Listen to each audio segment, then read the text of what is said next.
4, 3, 2.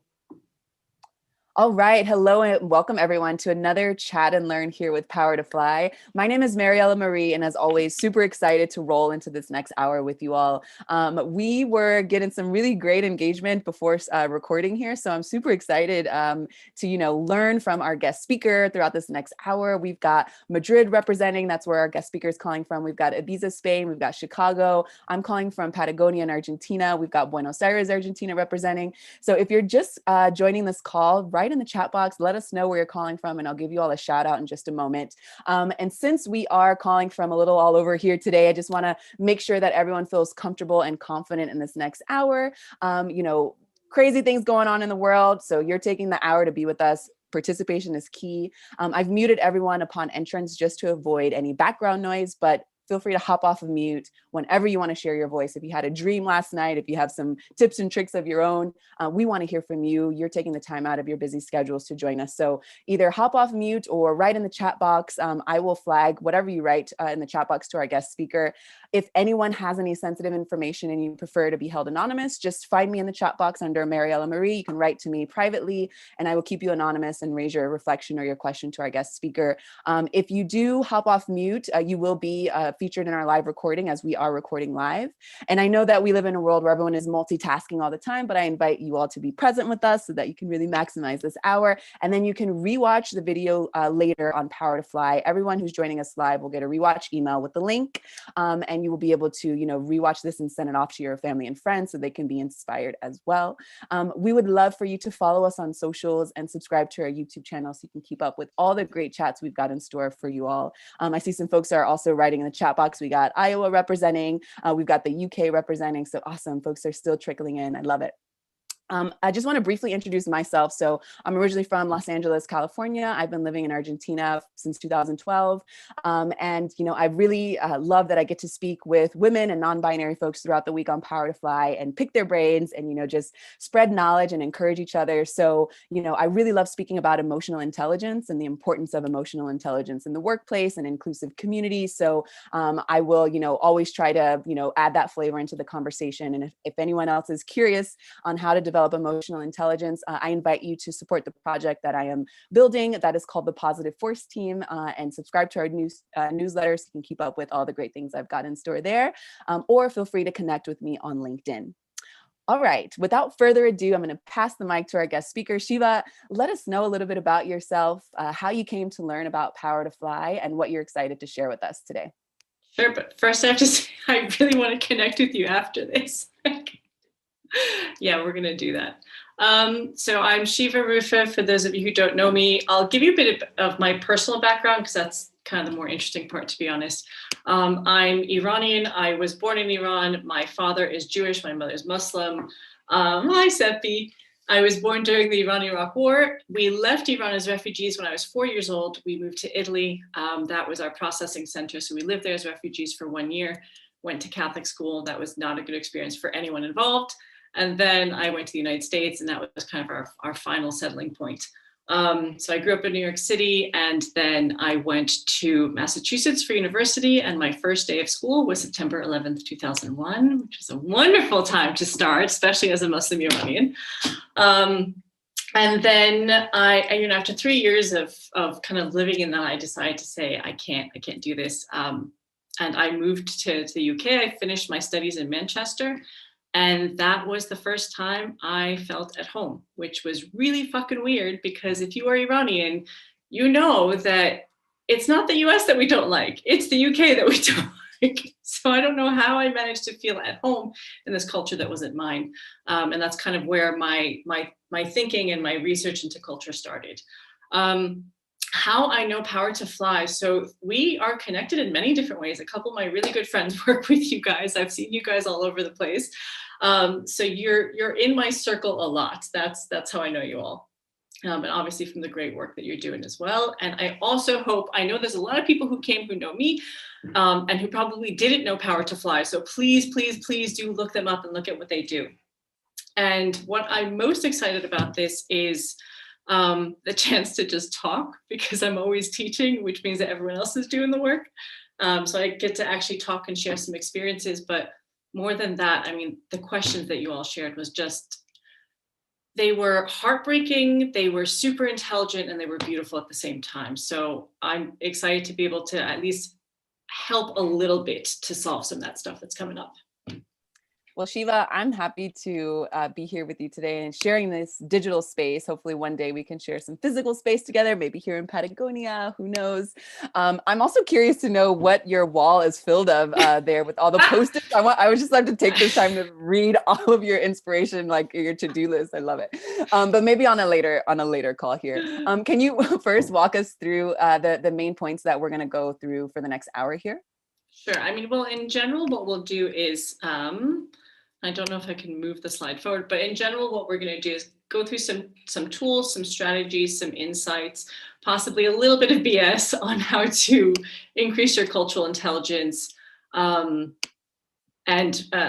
just in general to improve your life and also be able to work and play across cultures. Well said, beautifully said. So I love that you are interested in, storytelling and, inviting folks to share their stories as well. I'm just going to get the presentation off the screen so we can be face to face here. I just want to also remind folks, to turn your cameras on if you feel called to do so. We believe in visibility here at Power to Fly. And I'm sure that our guest speaker can, attest to that as well. So no pressure, of course. But if you haven't showered today, this is a judgment-free zone. If your place is a mess in the back, it doesn't matter. Your cats are welcome to walk across your computer. Let's be real. Turn your cameras on if you feel called to do so. Hop off of mute whenever you want. I'm going to sound like a broken record because I want to hear from you. But let's start with this first question here, Shiva. So what is the biggest misconception about cultural intelligence in organizations? It's a really basic one, and I'm kind of embarrassed to even talk about it sometimes. The basic misconception is that cultural intelligence is about etiquette, right? It's about, like, and I can't tell you the amount of times I've heard people say, like, so can you teach me how I'm supposed to present my business card to someone? Like, no, that is not freaking cultural intelligence. It's not about the little behaviors that you do. It's more about why people behave the way that they do. And another misconception is that cultural intelligence is about the other, and it's all about understanding the other and understanding the other person's culture, but it actually starts with you. Like, you are your point of reference for everything. You have to understand your own user manual before you can understand other people's user manuals. And a lot of organizations tend to just kind of start from the opposite. Like, let's learn how other cultures communicate and lead and so on, instead of examining inwards.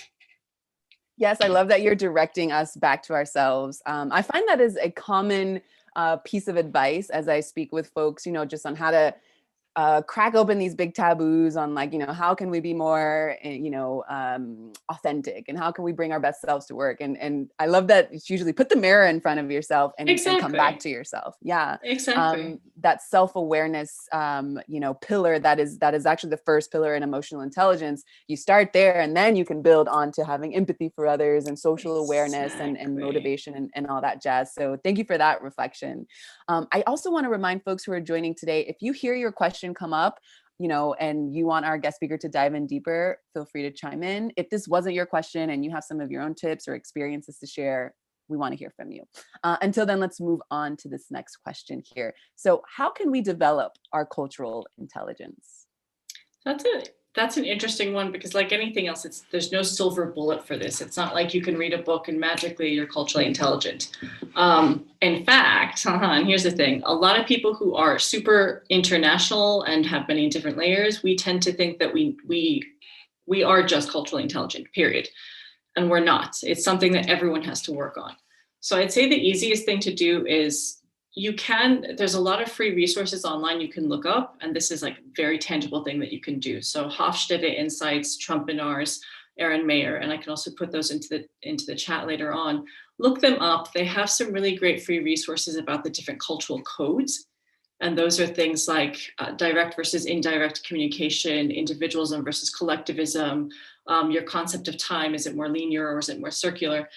And like I said, since the biggest misconception is it's about you, it's not actually about others. You have to focus on yourself. Read those codes and start figuring out where you are.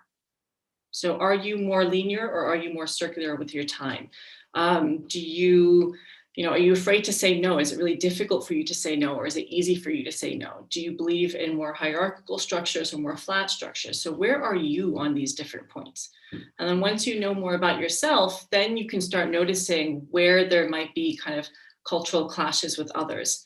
And you'll also start realizing that all this stuff that you thought was personal was actually not personal, that is really just cultural at the end of the day. So if someone is always late to a meeting, it's not about you. It really is just so ingrained in them to show up that way that it's a habit that they don't, they just haven't learned to break, or they don't want to break, but it's got nothing to do with you at the end of the day. So start that learning towards yourself. I love your response on this. It's having me reflect on, because I often say that, there is no button to end the big isms, right? Like racism, sexism, classism. Last year, when all of the police brutality shootings were happening in the States, I did a series called Demystifying the Black Narrative on PowerToFly. And the first thing I would say is there's no button to end racism. It's work. It takes a practice. You have to work through it, and you have to, peel off the layers and have really uncomfortable conversations, right? And then figure out where you are on that spectrum, and don't judge yourself, don't judge other people. But, again, it takes work. So I love that you're bringing in this idea of practice, and then also to be able to develop and essentially program, or reprogram how we can influence each other. My follow-up question would be, from the perspective of the workplace, in your opinion, do you think that more workplaces function on like a more linear level and don't really make space for folks that might not work on a linear level? And then I'm sure you can crack that open in many different ways. That's a really good question. So it's not an organizational thing. National culture always trumps the organization. So if it's, for example, a US-based company, which the US is very linear in their concept of time, but it's in Iran, for example, it doesn't matter. The Iranian culture, the national culture, is going to trump that, and we are more circular with our time. So it's focusing more on where is the national country of the organization itself, and understanding where they lie in there. I've also kind of lost track of the question. What was the actual question? Because I got really excited about My follow-up question. So the original question was your follow-up question. Okay, my follow-up question was, do you think that most organizations function from a linear perspective, and they don't make space for other people who don't fall on that, that organizational style? I think honestly, a lot of companies are trying to be more linear because that is a Western thing, and we've decided universally that the Western way of work is the way of work. So we've decided that being direct, being very punctual, being very strict with your time, that's the right way of working. But in fact, I'd say at least 50% of the country of the world is not that way. 50% of the world is more circular with their time. But we've just decided that we want to blindly kind of follow the North American, Northern Europe way of doing this. So I think organizations try to do that, but I think the national culture still is always going to be stronger than what the company's trying to do. So fascinating. I echo what you're saying 1,000%. I'm a rebel at heart. So I love that you're challenging us to, think outside of the box and to question by your response, it has me question, why have we all agreed? Because there is this awareness of we are a collective agreeing that this is the norm, right? Exactly. And with that comes, certain ways that we identify, this is what beauty means. This is what success means. So we have a great question here in the chat box that is, could you explain what you mean by being circular with your time? Perfect. So I'll explain both of them. The cultural code that we assign with time is monochronic and polychronic. So monochronic being that more linear sense of time, and it's also, I would kind of simplify it in that time equals money, right? Every minute, every second, it counts. In very industrialized countries, or countries that were industrialized first, they tend to be more in that because you literally started to count down value and worth in terms of time, in terms of minutes. Polychronic cultures are, poly meaning multiple senses. Time is more about the relationship and about the people. So you have a much more loose, flexible sense of time. And then there's just some traits that are more or less kind of associated with each one. So that linear sense of time would be you're more punctual, like 5 o'clock means 5 o'clock, or depending on what part of Northern Europe you're from, 5 o'clock could be like 4:45 or 4:30. But then if you're more polychronic, 5 o'clock means maybe you leave the house at 5 o'clock, or it means that you just kind of start moving in at 5 o'clock, not that you actually start at 5 o'clock. So that's kind of one way, at least, in where it shows up in the day-to-day in terms of behaviors and kind of a separation of those two times. Beautiful. So clear. Like I said, I'm originally from California. I live in Argentina now. And I just loved having just the whole shift of time, be thrown in my face with, how, for example, it's perfectly okay for a grown ass person to show up late in my Western way of thinking, but because they were, at their therapist, it's like, and nobody asked them, well, are you okay? Like, why are you late? What? I was like, perfect. She just, ran over time with her therapist and now she's here. And I feel like there would be such a taboo to say that in the States, like, hey, I'm late because I was at my therapist, and people would just, probably look at them sideways, or maybe, not have the easiest reception of that. So I love the fact that we can, be able to experience different cultures. Hopefully sooner than later, we'll be able to, travel again, so that we can be reminded of, how things like time, are definitely molded based on where you are in the world. Let's move on to this next question here. So this question, again, if this is your question, feel free to hop off mute or write in the chat box. I have been working with global teams for over 10 years. How can I identify my cultural traits that can be strange or offensive to others? I love that one, because that strange and offensive. I mean, strange is one thing. We are all strange in some way or another, but it's not necessarily offensive just by being strange. So I would even give some pushback and have you question the question in that sense. But the offensive part we can speak into a little bit more. So how do I, what was that second part of the question? Yes. The second part is, how can I identify my cultural traits that can be strange or offensive to others? Okay. So how you can identify traits that are, in this case, offensive to others. One, I mean, if you, there's two different ways. You can just have that honest conversation with folks around you who I would say are cultural allies, in that if it's a team that's multicultural, then the ally would be just someone that you feel safest to have that conversation with, and be like, I'd like to have some feedback on some ways that I was unintentionally offensive or may have caused offense and I just didn't realize it.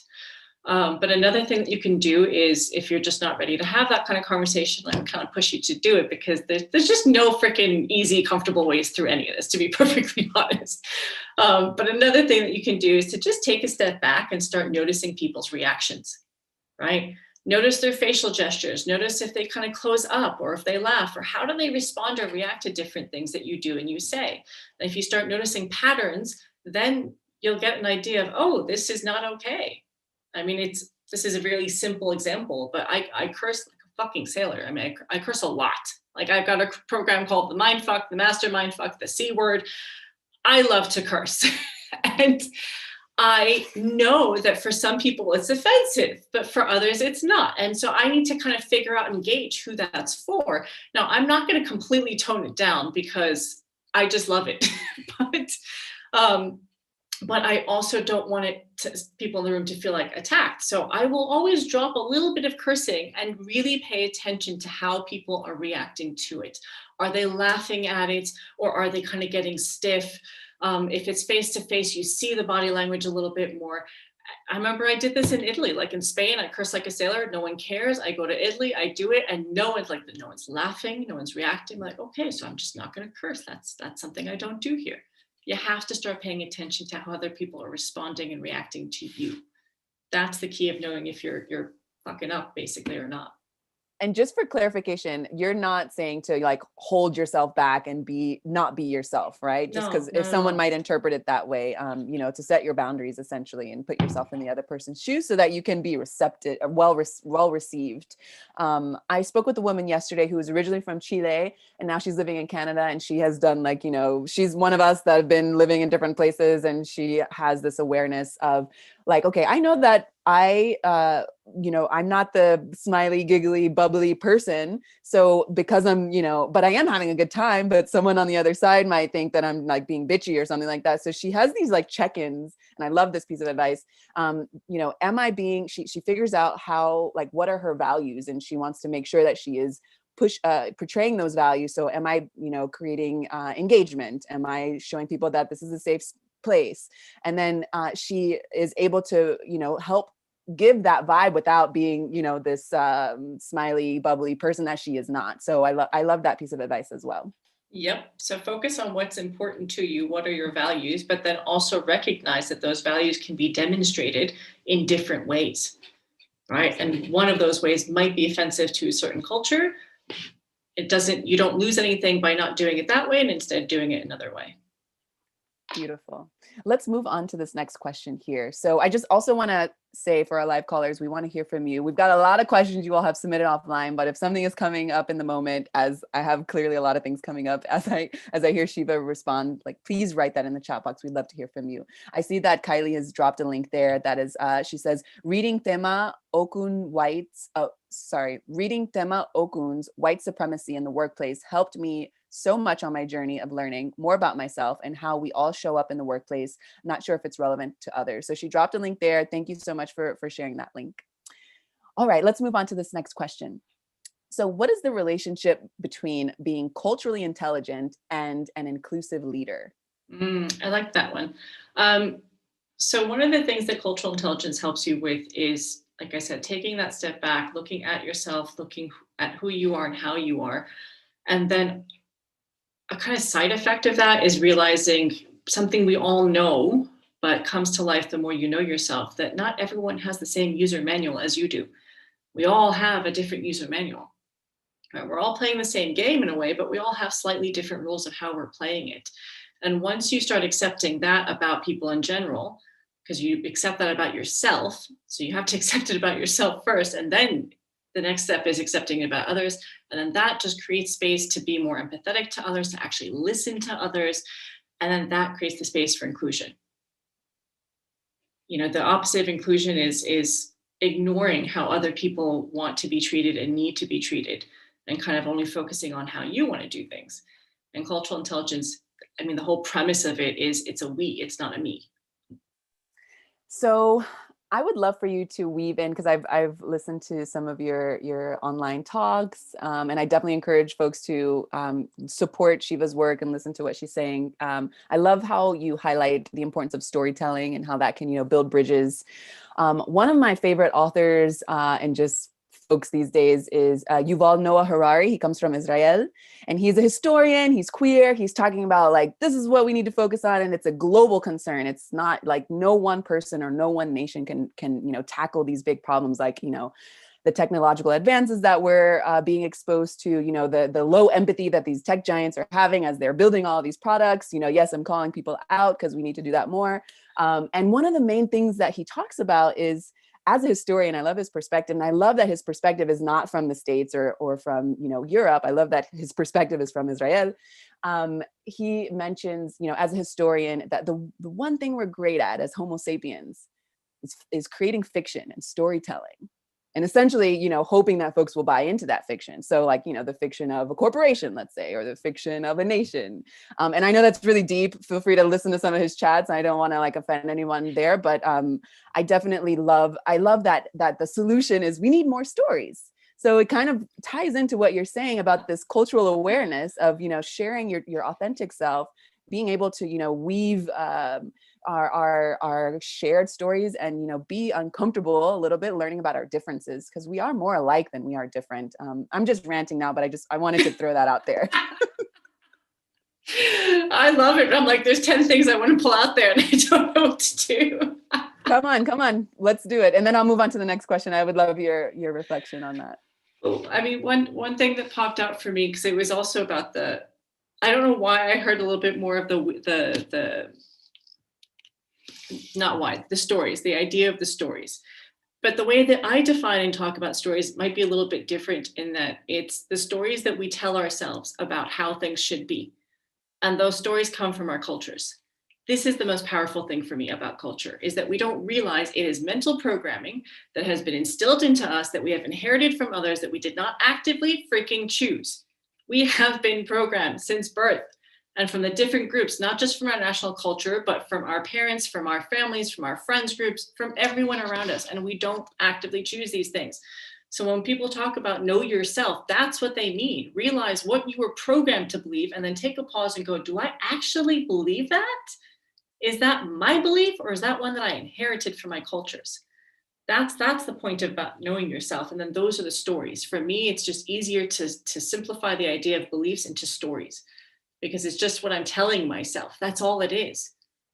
And I love when people bring up the argument of, yeah, but your cultures are telling you that because they've had years of trial and error, and it comes down from history. And yeah, to a point, but I mean, the history of my countries were pretty fucked up. Like, I don't know if I want to inherit any of that. So learn it, question it. That's the value of knowing your stories, and really just realizing they're only stories. They are fiction.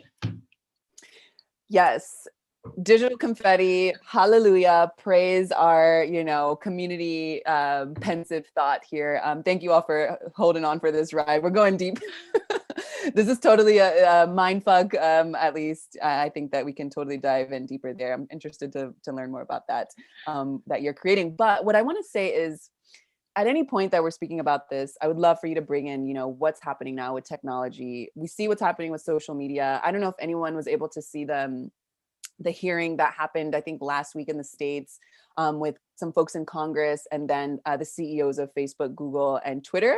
In my opinion, it's like a historical moment, because they're being questioned, on, how, basically on their ethics, and how are they going to be holding themselves responsible for, things like, mothers and parents are coming out about how their kids are being addicted or are addicted to technologies, and they're unable to get them out of the room, and depression's up and suicide is up. So that's one side of the spectrum. Then the other side is, how you have this, Me Too movements, great movements can start, the Black Lives Matter movements, this social awareness that is, there's this dichotomy that we see on social media. And I'd love to hear you speak about like how we can be responsible in either continuing to share our culture or receiving information about our culture and other cultures.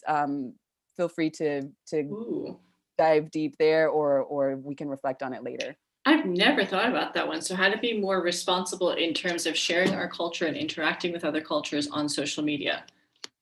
Ooh, I like that. We can put that on a pause too. I don't want to put you on the spot, but it's just literally something I've been chewing on these days. I mean, I can speak into maybe not responsible, but how to be more thoughtful of how we do it. It's also just, number one, be thoughtful of what you're feeding yourself. I mean, your social media is literally a feeding for it's a shit ton of stimuli that you're giving yourself. You're literally feeding it to you. So be more aware of who you're following in that sense and what you're feeding yourself. I mean, sometimes this is tough. Like on a personal level, I have both those religious backgrounds, and they don't necessarily like each other very much. And the families attached to those don't necessarily like each other very much. So I had to stop following certain people on my social media on both sides that were just really spewing stuff that were just fear-based and hate-based. So it was a choice to block out that content, that extreme content, and then actively look. So I started to look for activists in everything that scares me. I started to look for references and people who are just kind of influencers of their culture, of their cultural group or whatever, and following them. I mean, I actively also reach out and go, "Ooh, I don't know anyone who's like, into ableism and fighting that. So let me look for references in that and be more responsible with what I'm feeding myself in that sense." I love that. Beautiful response. Thank you for that. I know I put you on the spot, and I would love to actually chat Put me on the spot. Please, do. And I mean, I also wonder if people are afraid to ask questions for that. Don't be. If I don't know how to answer, I'll tell you I have no fucking idea. If I'm just talking because I feel like I need to talk, I'll tell you as well. But sometimes you're like, oh, I didn't know I thought about that until you actually ask the question. So well, I love that response because, The responsibility that is tied to mindfulness. I mean, I feel like mindfulness automatically makes you more responsible because you're putting yourself in the other person's shoes. You're asking yourself, what more can I learn, or how can I listen more? And to bring this to like a leadership perspective, making space at the table for diversity and inclusion, to actively go and find people instead of just like say, yeah, we're waiting, and just sit there and, oh, we can't find any Black people or LGBTQ plus people, but because you have to go and do the work. You have to go outside, you have to open the door, grab them, pull them to the table, right? So this idea of, okay, I don't know anyone who speaks about ableism, and then you go and look, and then you have more information about that, versus being ignorant to that. So I really applaud you in that, and I hope more folks can pick up on that mindfulness. All right, so we're diving deep here. I know that we've got some folks on the line who probably want to speak as well. So again, I will actually later on hold for a light pause, so that gives folks an opportunity to hop off mute, because I know that we might need that intentional space. So get ready for that light pause, for those of you who want to hop off mute. Maybe let's move on to the next question until then, Shiva. So this question reads: what's the best way to build a conversation with someone from a really different culture? How do we identify the common points?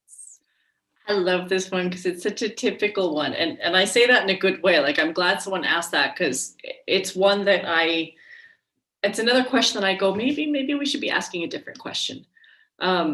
So I know we like to focus a lot on connecting with other people and finding things in common, and that's our natural instinct. And I'm not saying that is the wrong thing to do. It's just one option. That's all I'm saying. For me, the other option is, why don't we ease into the differences? Because, and hear me out, there's a weird logic that happens in my head when I think, all right, there's only a limited number of ways that we can connect with each other, right? There's going to be a limited number of ways that we are similar, but there is an unlimited number of ways that we can create with each other. And creation doesn't have to do with what we have in common. Creation also has to do with what we don't have in common. So for me, I like to flip it and think more of, how can I initiate conversations so that I can create more, not necessarily connect more? But both of this, by the way, goes without saying, of conversations where you do actually connect on a human level so that you can have that further conversation. It's, you have to still create a safe space to be able to especially talk into ways that you're different and the ways that you can create with each other. So I wouldn't look for connection. I would not be afraid of finding those mismatches. I think that's where the interesting part is. That's where you want to explore, and that's where you can get curious and learn something else and learn something new. And I can speak into a specific example of this one, where for years my dad and I had a horrible relationship, like really, really bad. This is being recorded. I was about to say something he used to say. I'm like, maybe I should not say that. Not going to give the example, but I will just say in general that I consider myself a feminist. I realize I'm actually not a feminist because I have a lot more learning to do in terms of feminism, but I considered myself, definitely equal rights for women, period. And my dad, not so much. He would refuse to call himself a feminist. He would say how he hates the term, how it makes him so angry, and I don't know, all this kind of stuff that I just couldn't have a conversation with him. And I remember thinking, I love my mom more than I love my dad. I just can't find a way to connect with this man. And then when I shifted out of that and thought, okay, maybe I'm never going to connect with him on certain things, but maybe we can at least create or co-create a mutual understanding. Let me try that instead. So I started to have conversations with my dad where I would just ask open-ended questions.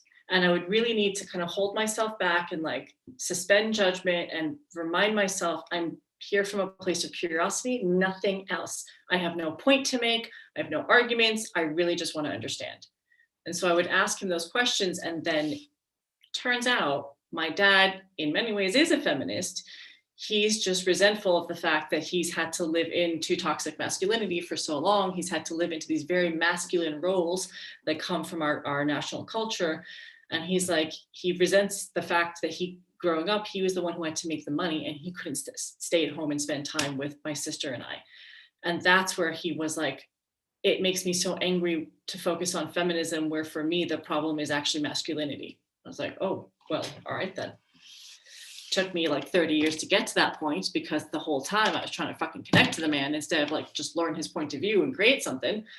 But then that's when I realized, oh, all right, if I just kind of let my guard down and really enter in there with curiosity, then we can create a meaning. He still refuses to use the word feminism. He doesn't like it, but we can have much stronger conversations because he is actually a feminist.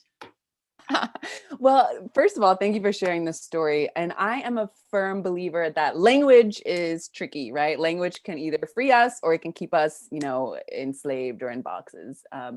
Pick your pick your spectrum there. So I feel like, a word as powerful as feminism, let's say, or for being a feminist, can also be restrictive for folks. I mean, clearly, like for your father, he couldn't identify, but he has, some of the same values.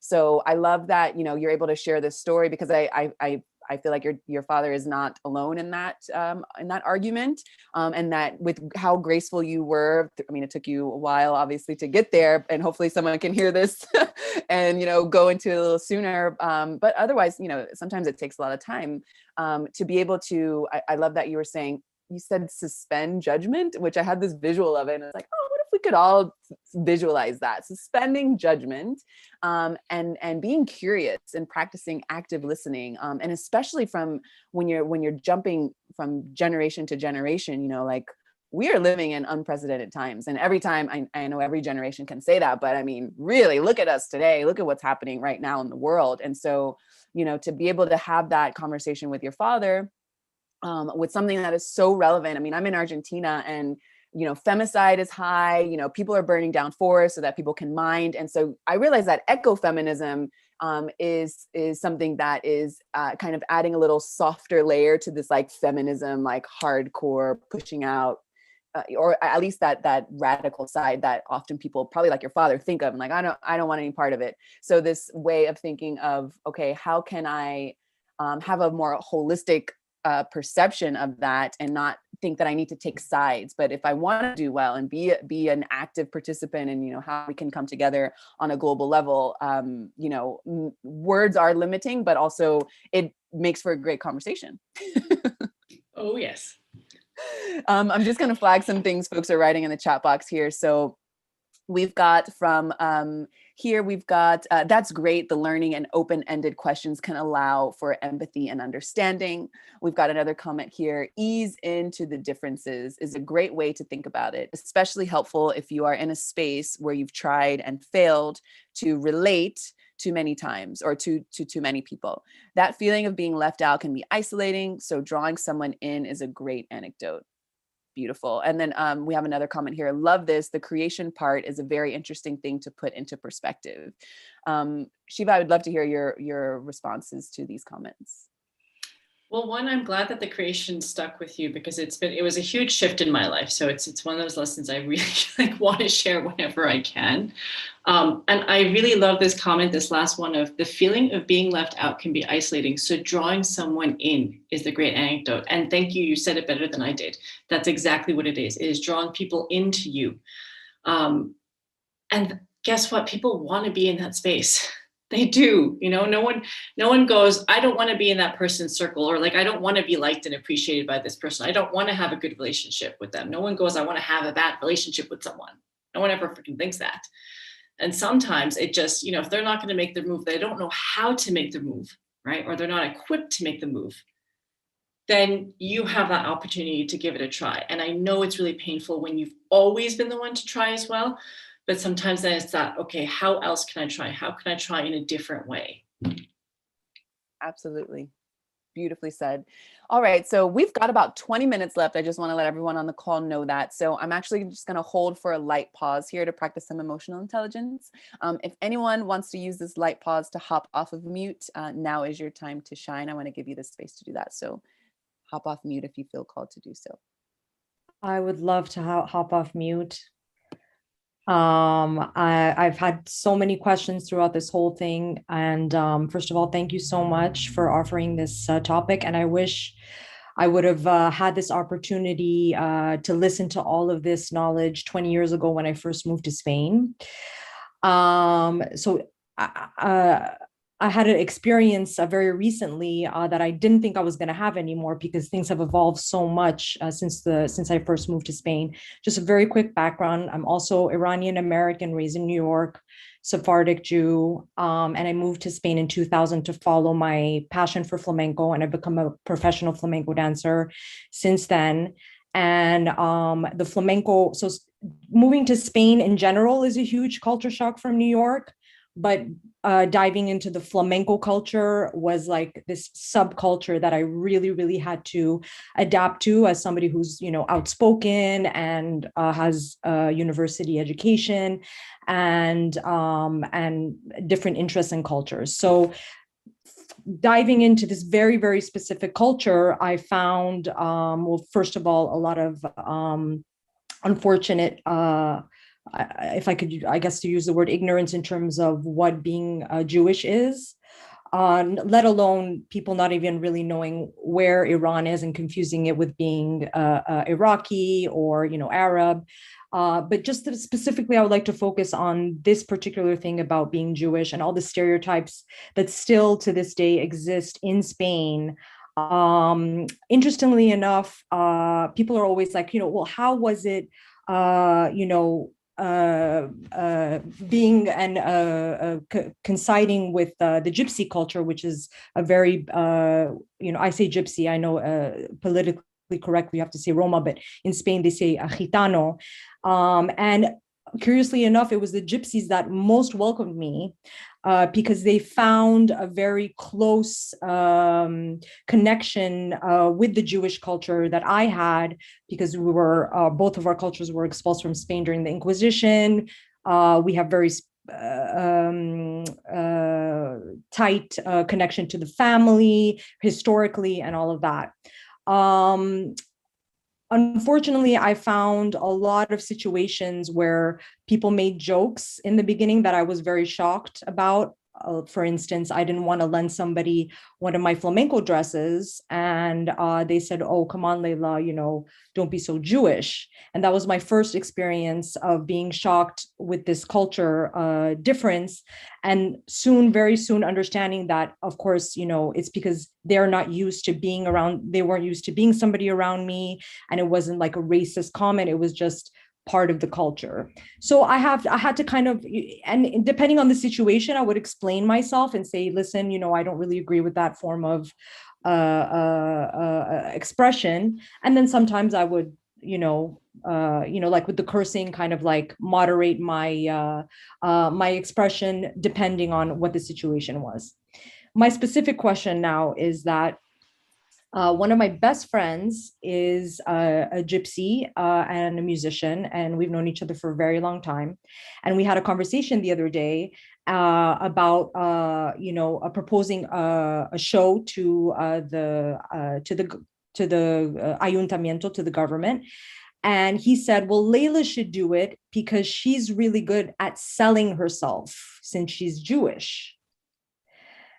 And I was shocked because he's gypsy and he has to fight with his own people putting stereotypes on him and his culture. And I was shocked that it actually came from him. And for me, the fact that I do know how to present a project and get it approved doesn't come for me from my Jewish side. It comes from my American kind of like gung-ho discipline mentality. I guess the linear kind of time concept, which I've also had to struggle a lot with in terms of punctuality. I'm very punctual. People here in Spain are not. And so I found myself in this conversation where I had to kind of explain to somebody who's known me for so many years that it's not because it doesn't come from the fact that I'm Jewish that I know how to, work business-wise. I'm actually very bad in financials. I just come from American mentality that's organized, and that's why I've become successful in my art form. Apart from my artistry, working on my artistry on the one hand, and knowing how to be organized in terms of, developing a company, an artistic company. So I found myself in a situation where I didn't think I would be 20 years after arriving here, especially with somebody who knew me so well. And then he started using arguments such as, well, come on, Layla, who's successful in the States? Who makes money in the States? Jews. And I know for people in the States, this is really shocking, but this is kind of like a very normal, and Shiva, I'm sure that you've had this experience as well, a very kind of normal conversation to have, where sometimes I don't even try to fight it, but it gets really, really tiring to have to defend yourself.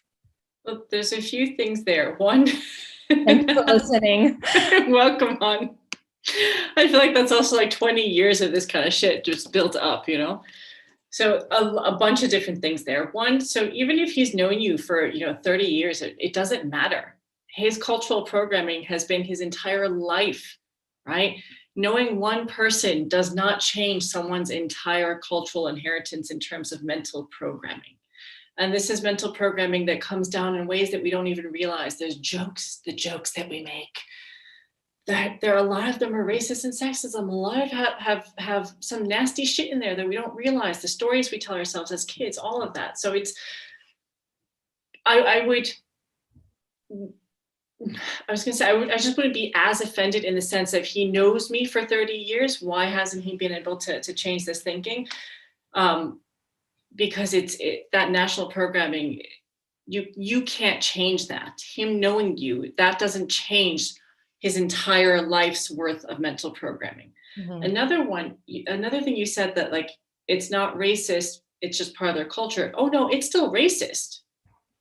Just because it's part of the culture doesn't mean it's not racist.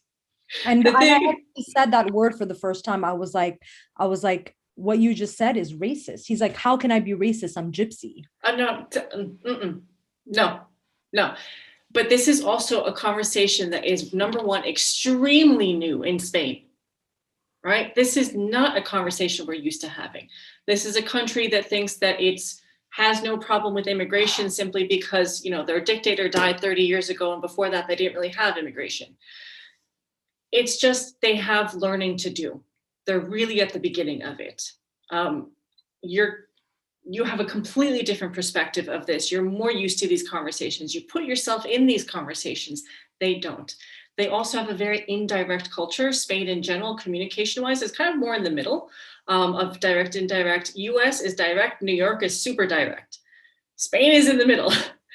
Gypsy culture is more indirect, right? They're not used to having these kinds of confrontational things.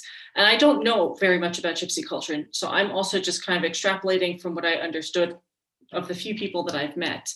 But being Spanish in general, they're not going to be as direct and confronting in these conversations than we are. It's just not their style.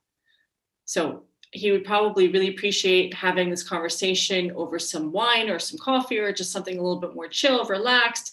If you smoke up during that, but just have something a little bit more friendly so that he feels that he's also safe enough to have that conversation. And maybe he doesn't feel safe enough to have that conversation, but ultimately it's not your job to kind of fix him.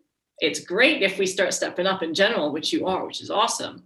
But those kind of conversations are best had when the other person also feels okay to have that. There's something else I really want to pull in, like I was like taking notes. And then the last thing that you this shock and surprise of, which I think you said, how could he be racist if he comes from a marginalized group himself? No, we all drank the Kool-Aid. We have all of us been programmed. Doesn't matter. I mean, there are people in my family who are Muslim refugees and they are the biggest white supremacists. I mean, it's like one minority shitting on another minority. And sometimes that also comes from, it's just when you're used to being shat on, it's kind of natural to also treat others that way sometimes. It's fear induced, right? Fear. You think that you can survive if you shit on other people.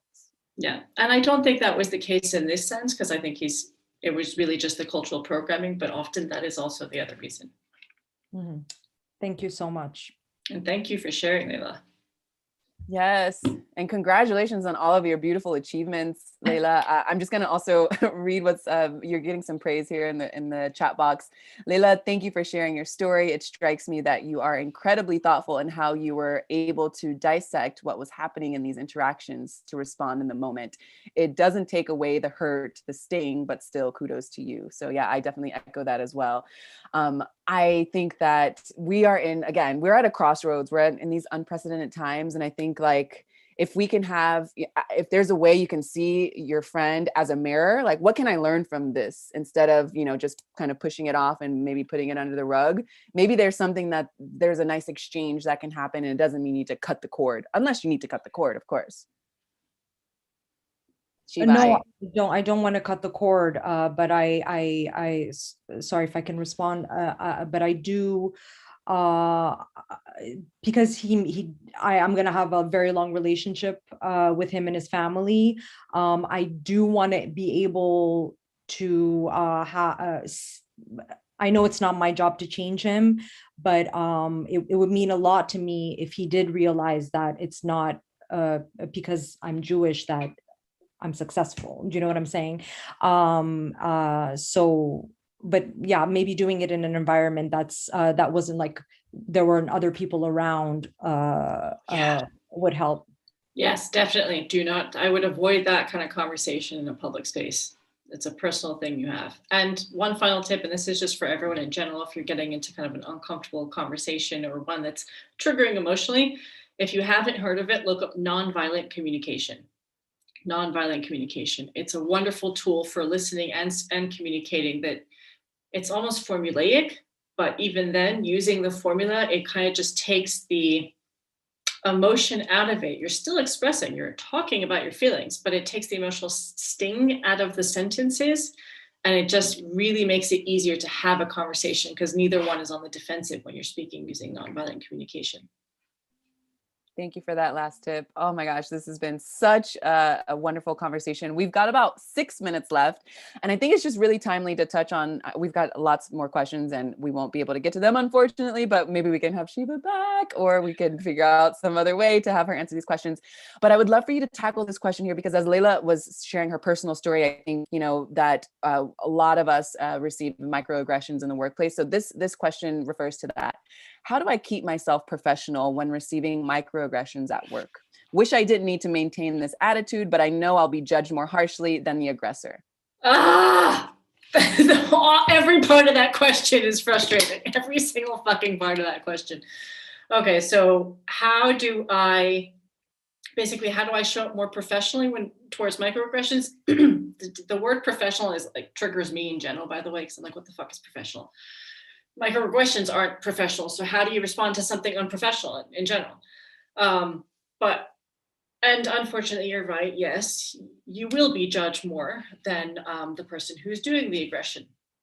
Something that works for me is, it's a method that I use. I invented it one day and it came out naturally. And I realized, okay, yeah, this is exactly what I do. This is exactly what's helped me. And it also, I think, a combination of many, many different things from many different practitioners in cultural intelligence and emotional intelligence.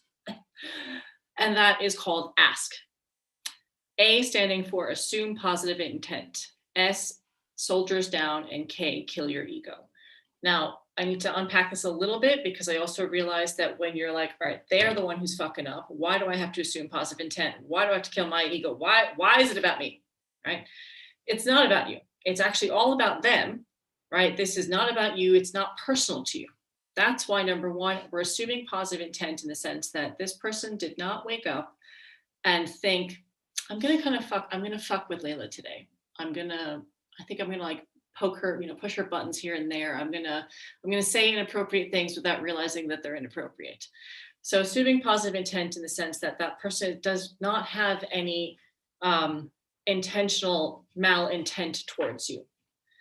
The second one, soldiers down, it's where that listening comes in of, I'm going to enter this conversation.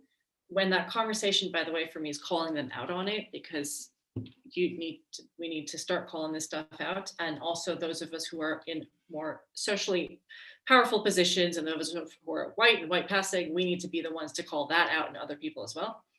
But So the second part of soldiers down is I'm going to be conscious of the fact that I'm angry, I'm triggered, and I've got my little soldiers lined up in front of me. Those are my arguments.